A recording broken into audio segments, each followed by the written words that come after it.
Hi, I'm Angela Kanar, and this is the Emmanuel News. Today we are looking in depth at some of the big questions. Does Warrnambool still care?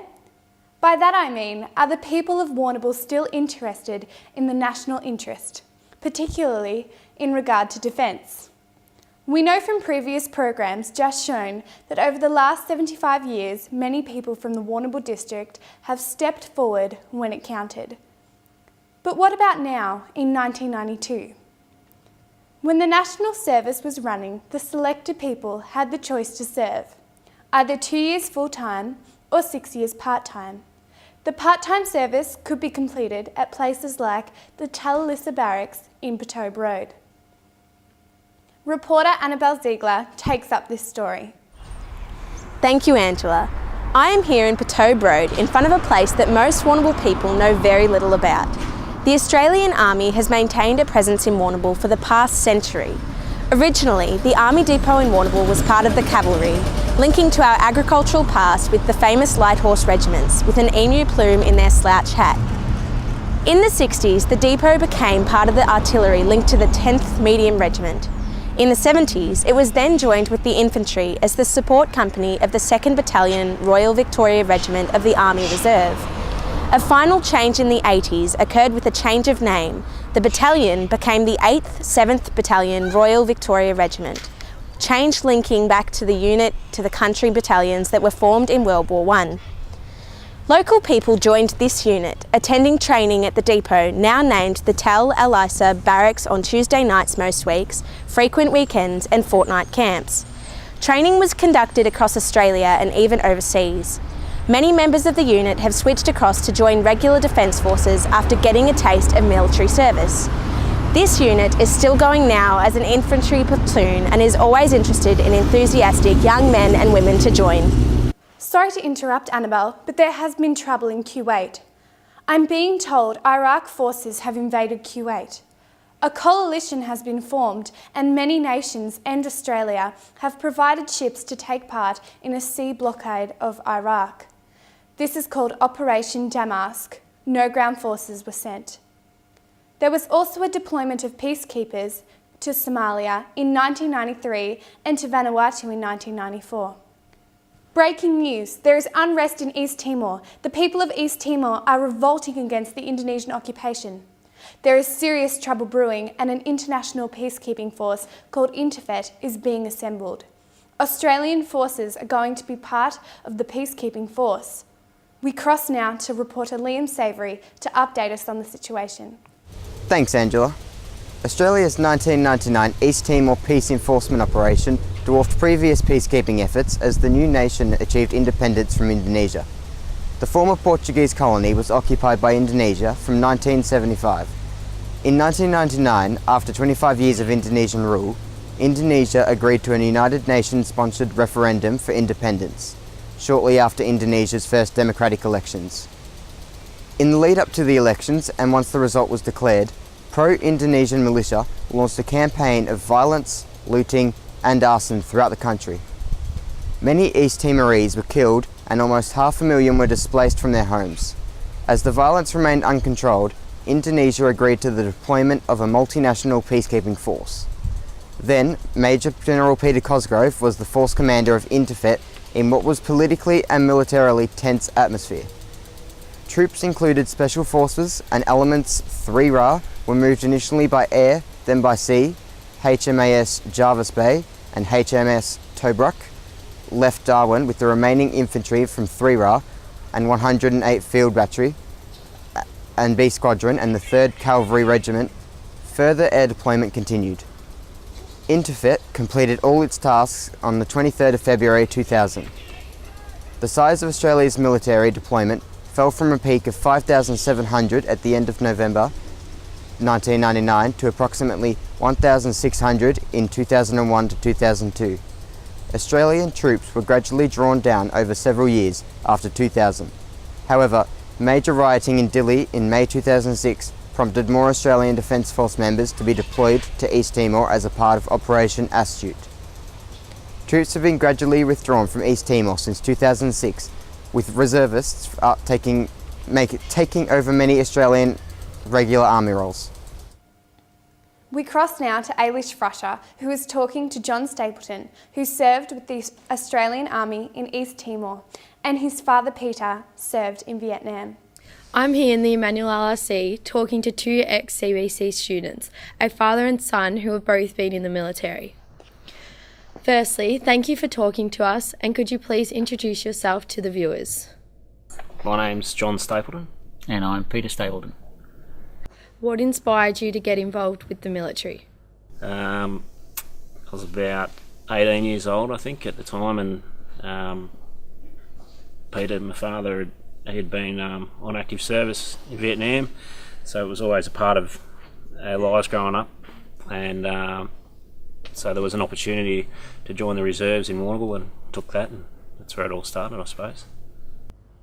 When did you first join, and can you please give us a brief description of your military career? Yeah, first joined in at 87 RVR in Warrnambool.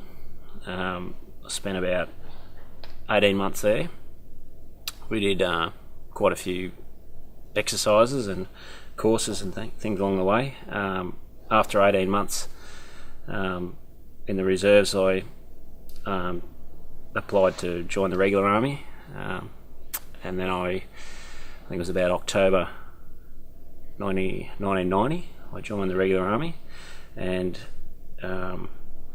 after recruit course at Wagga Wagga, I went to Singleton, which is a infantry school.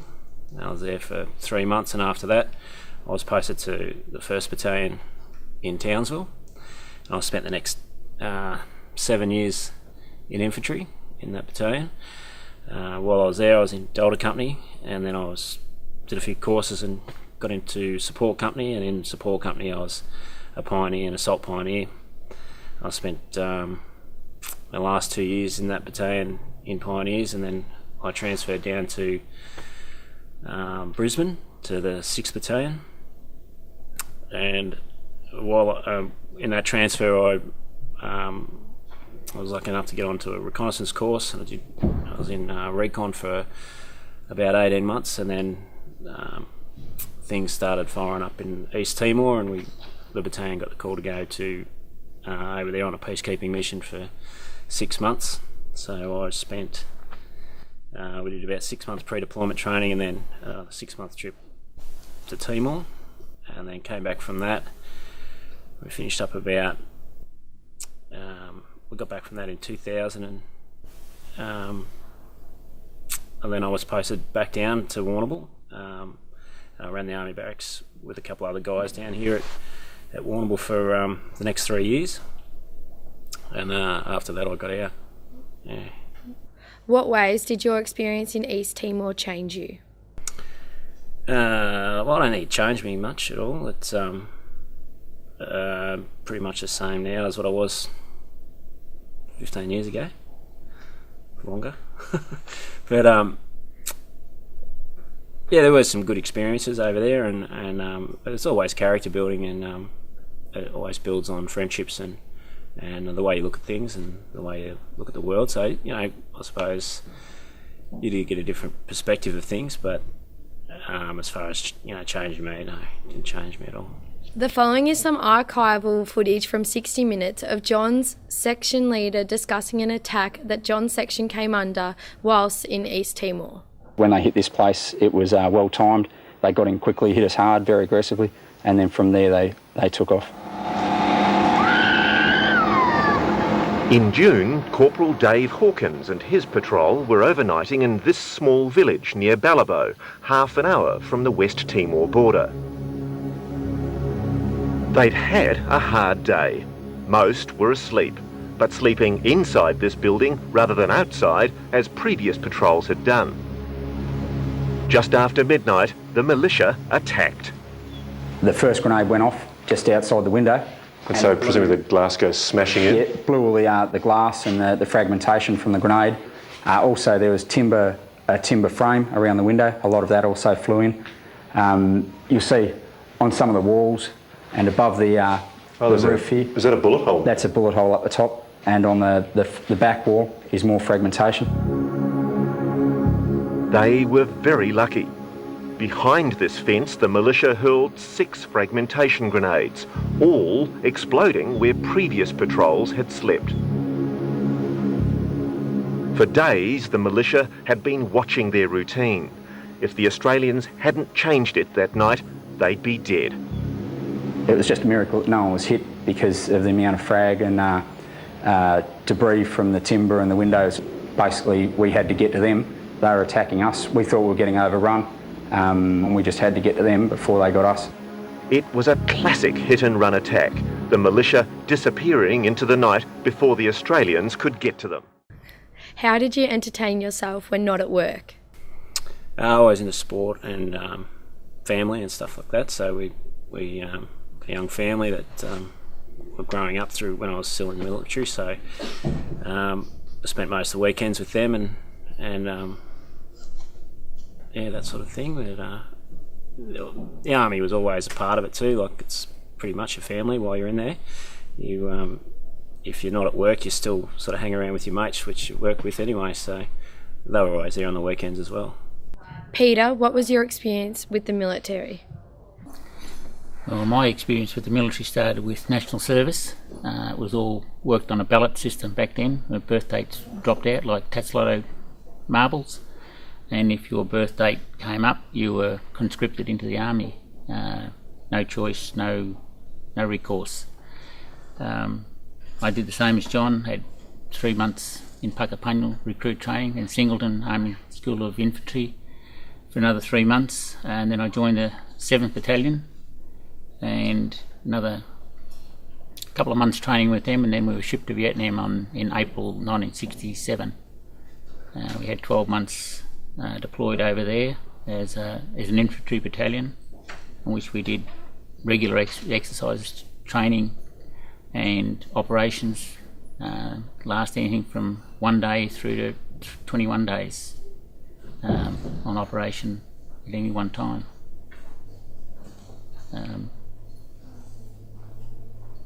Yeah, it was different. You were scared all the time because there was no front line, no back line. It was just Vietnam, and that was it. So you just had to learn to cope with the experiences that you were having at the time. How did you feel when your son wanted to join? I was quite proud that he'd selected to follow in something that I've done as a have to, where he had the choice to do it, and it made me very proud that he decided to join the Australian Army, because it's something that I really loved while I was in there. And it was hard because we were having a reunion in Darwin in April 2000, when John was being deployed to East Timor, and we got to say goodbye to him on the docks at the shipyards there, and it was very hard on my wife Merrin, because she'd said goodbye to me in 67, and then she had to do the same for John in 2000. So it was a little bit difficult for her having to say goodbye twice. But he came home. What would have your most memorable experience been? Coming home. It's hard to say. It's like going on a good trip. Everything's different. Everything's a new. Each time you turn around, there's something new ready to poke you in the eye. And I think the most memorable part of Vietnam was the people themselves, seeing what war can do to people and families, and how it just destroys everything that they've lived for. And it's not a happy memorable, it's just a memory that I have as to how the people were treated. How did this experience affect your own life? You don't think you've changed in yourself, and it's not till quite a lot of years later that you find out that you have changed.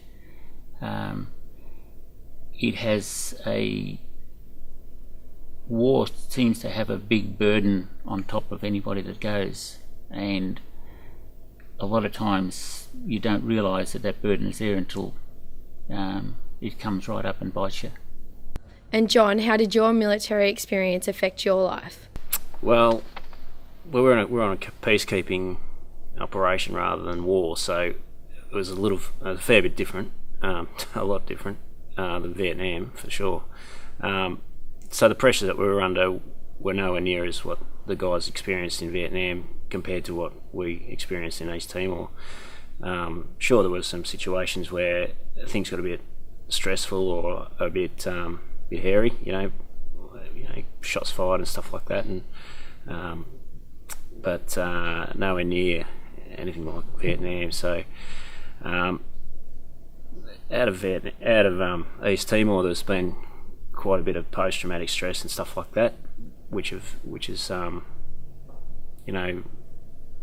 it's been good that there's a support there for these guys now that have got that sort of those issues, and whereas back in Vietnam they come home from those war experiences, and a lot of the time there wasn't anything there for 20 or 30 years. So we're pretty lucky to have what we've got these days, I think, to some point. Has there been anyone else in your family with a military background? Yes, my brother Barry, he was in the Army Reserves here in Warrnambool, and he was with the artillery group that was formed here, and he enjoyed that while he was there, and he had a lot of friends from Warrnambool that were in there as well. And also my grandfather, he served in the First World War at Gallipoli, and he was wounded in his time. I think he was wounded 4 or 5 times, and 3 of them were in the bum. We're not sure whether he was running or ducking or what he was doing, but that was what was on his records. And he also was wounded badly at Gallipoli, and when they were going around looking at the bodies, checking out if there was anyone alive or not, one walked past him and said, "Oh no, he's had it, we'll leave him." And he just lifted his head and said, "Hey mate, no I'm not." And so he was carried down off on Simpson's donkey and taken to the hospital, where he recovered and was able to come home and tell us these stories. John, how would you feel about one of your children going into the military service? Yeah, I'd support them for sure. I think it's a great career and an opportunity to find yourself and to become. It'll set you up for life. It's a great job. Thanks, Ailish. There is news coming out of the USA of an incident that has occurred in New York. Al-Qaeda has launched an attack on the USA. This will have some repercussions for the Australian military. In response to the New York incident, a multinational task force, including NATO forces, have invaded Afghanistan to close down support of Al-Qaeda. This includes substantial forces of the Australian military. Liam Savoury will go to you for the update. Thanks, Angela. Australian forces in Afghanistan were based around Tarankot. Here is some footage from the Australian War Memorial that gives viewers some idea of that experience.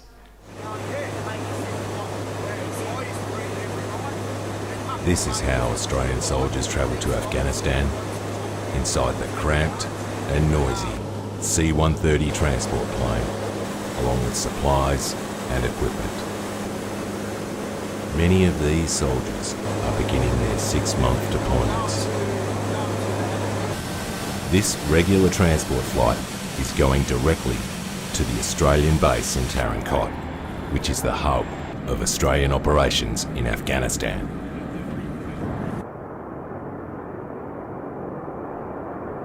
This base has grown substantially since the Australian Special Forces first deployed here in 2004, followed by the engineers and the infantry the following year. Along with the Australians, the base is now home to troops from the US, Slovakia and Singapore, as well as the Afghans they're training.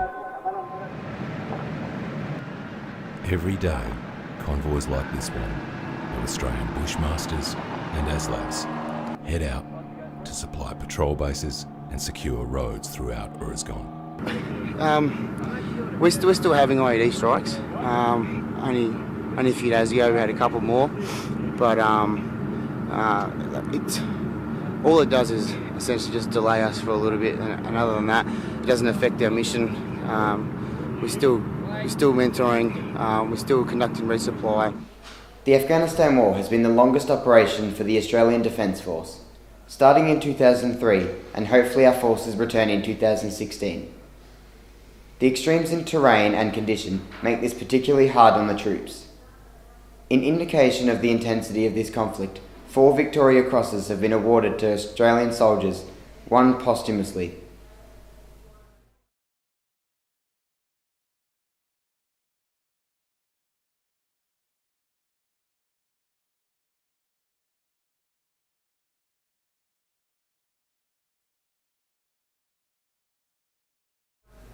Back to you, Angela. There is more trouble in Iraq. We'll switch to Annabelle Ziegler with the story. Thanks, Angela. After Afghanistan, Iraq was considered another terror hotspot with possible weapons of mass destruction. Australian forces took part in an invasion of Iraq in 2003 and then a consequent mission to help rebuild a democratic Iraq. Numbers fluctuated over the years, but all forces were withdrawn by 2009. Emmanuel College has many connections to the military. One of these is our own inspiring alumni, Sean Lonergan, who has served with distinction with the Australian Army in the Middle East. Returning back to the original question, does Warrnambool still care? The answer has been discovered just recently at the Talissa Barracks, where the 317 Squadron of the Air Force Cadets held a parade.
Michael Platt, Warrnambool College. My name's Guy Faber and I go to Mercy Regional College. My name's Oliver McCosh and I go to Brower College in Warrnambool. Claudia McCutcheon from Brower College. My name is Devon Quick and I go to Emmanuel. Liam Savoury from Emmanuel College. Crystal Johnson from Emmanuel College. My name is Jack Smith and I'm from Emmanuel College. I'm Jemima Smith from Warrnambool College. Hello, I'm Imogen Marsland and I go to Mercy Regional College. Hi, I'm James Smith and I'm from Brower College. I'm Brad Arscott. And I'm Tom Boucher. And we're from Emmanuel College. Hi, I'm Waverley Laird and I go to Deakin University. Harrison Medley and Warrnambool College. My name's Oscar Batchelor and I'm from Warrnambool College. Eddie Stellard, Emmanuel. Ryan Duffy, Brower College. Cadet Stewart and I'm from Emmanuel College. I'm Sam Alexander from Brower College. I'm Xavier Kenny from Brower College. I'm Jack Tolman from Warrnambool College. I'm Kurt O'Neill from Emmanuel College. I'm Alex Irving from Emmanuel College. I'm Hugh Jones from Warrnambool College. I'm Jeremy Sagnall and I'm from Brower College. I'm Mitchell Carson and I'm from Warrnambool College. Jamie Lill, Brower College. Taylor Carlin, King's College. Ashley Kay, Brower College. Kyle Kay, King's College. I think that those cadets and their volunteering have answered the question. Young people in Warrnambool are still enthusiastically volunteering their time for the national interest. So I think we're going to be all right. That's all for us at Emmanuel News. Good luck and enjoy the centenary of ANZAC Day.